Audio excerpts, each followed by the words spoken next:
Hello to everybody, my name is Stefano and welcome to this episode of the Think and Analyze podcast. Today we are dealing with the question, do you distinguish between facts and assumptions when talking? So first and foremost, what do I mean with distinguishing between facts and assumptions?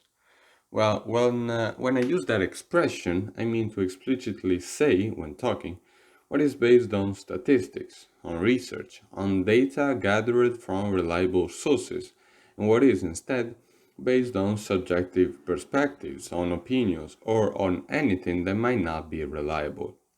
Now, although I find it very hard to define theoretically when a source is reliable or not, I believe that when you come across a source of information according to the context, each one of us should be able to understand if it is valid or not. So, back to the topic. Take the following sentences. First is John was taken to the police station because of a white collar crime. Second is John was taken to the police station because he is believed to have committed a white collar crime.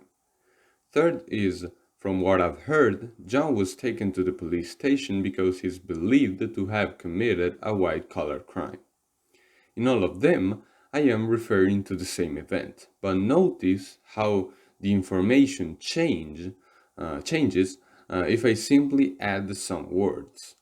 In the first sentence, from what you heard only, you will understand that John was actually taken to the police station and that he has actually committed a crime. In the second sentence, the meaning is slightly bent. You understand that he was actually taken to the police station, but it is unknown, it is uncertain if he really has committed a crime. In the third sentence, you understand that John might have been taken to the police station and that he might have committed a crime. That's what I mean by distinguishing between facts and assumptions. Now, why am I doing a whole episode on this? Because things and information, can get extremely distorted when traveling from person to person. If nobody, especially if nobody pays attention to speak in a clear and detailed manner. As a consequence, people could believe that something wrong about a person is instead true, and their relationship with that person could degenerate. As a side note, you should remember if you paid attention that in a previous episode, when we talked about the self-fulfilling prophecy, we talked about the fact that oftentimes those situations arise from wrong assumptions. I guess that you understand how that relates with what we are talking about now. A clear example of how this phenomenon can be amplified in a destructive manner is the news on TV. Those people are often very good at distorting information. And I'm not claiming they say false things. I'm not claiming they say false things. I'm saying that often they omit several specific details so that the perception you get about a situation is very different from reality.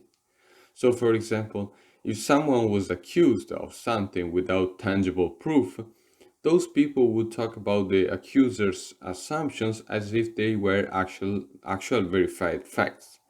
Most of the time, they wouldn't explicitly say that things are yet to be proved. And even if they did, that wouldn't be enough in order to clearly distinguish facts from assumptions. They should say it constantly, also because, mainly because the stress they put on the information they give really does subconsciously make you believe what they say as real, as a fact. Now, shame on me because I don't remember any actual example about how, for instance, the media ruined someone's life just because he was only accused of something and people ended up actually believing wrong things. But I'm sure that by looking on the internet, we could find many of these examples. In fact, I'm 100% convinced that in the past I happened to see some cases like that. I just don't remember any name. If you do, I would be glad if you wrote them in the comments. Anyway, the fact is this. Wrong small pieces of information here and there are not, generally speaking, very harmful. However, things add up, and if you don't actively try to talk clearly and precisely, you will not end up with just a few wrong pieces of information here and there. You will give information subject to interpretations to everyone, and chances are that sooner or later those misinterpretations will create some kind of problem. That being said, that sorry. That being said, let's talk about why one wouldn't do that. Why one wouldn't distinguish clearly between facts and assumptions. Well, in my experience, there are two main cases.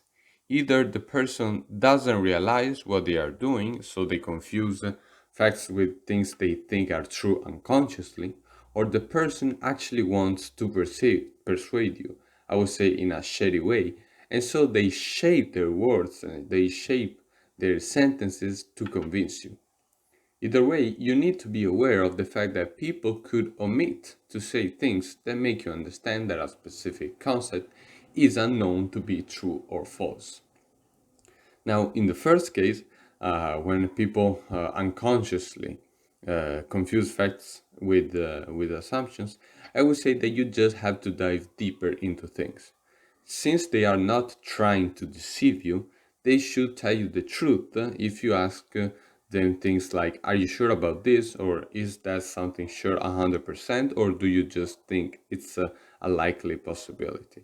They shouldn't have problems in telling you the truth if you ask them. On the other hand, in the second case, you have to be a little more careful. I believe you should make questions that cannot be answered with the other complex sentences, because then they might divert the attention on something else. I guess you should make questions that can only be answered with yes or no, or simple tenses like that. As a matter of fact, when people try to deceive you, they do not do that by bluntly telling you false things. They say half truths, so that when you ask them if something is false, they are much more at ease with saying, no, what I told you is totally true. It's like, of course they told you true things. They just didn't tell you everything. Now, another thing, when talking with someone, I believe it is quite hard to constantly ask them if something is true or not. You will sound too suspicious and you will be perceived as annoying. Also, it will be annoying for you as well to constantly ask. I guess you should just pay attention to what they say, and if something seems to be true and you know you can verify it yourself, maybe by asking someone else, go on with the conversation. However, as soon as you hear something that you need to address immediately, just ask. Also, if they say something like a simple statement, and they don't tell you many other details about it spontaneously, whereas in with other statements they did, chances are they told you something that they are not so sure about or they are not so informed about. In that case, you could ask them to explain better, or you could just remember that that's a piece of information that needs to be verified. Also, pay attention to their body language, to the tonality of their voice, and to the way they speak. If they are telling you something at normal speed, they might be saying true things. However, if at some point they slow down and say things such as like, hmm, and so on, that's a sign they might be telling you something they don't know much about. One final statement I want to make in order to be clear is the following.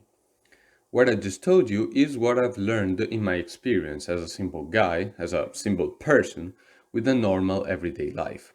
However, since I often pay close attention to these things, I believe I managed to understand how these sort of mechanisms work.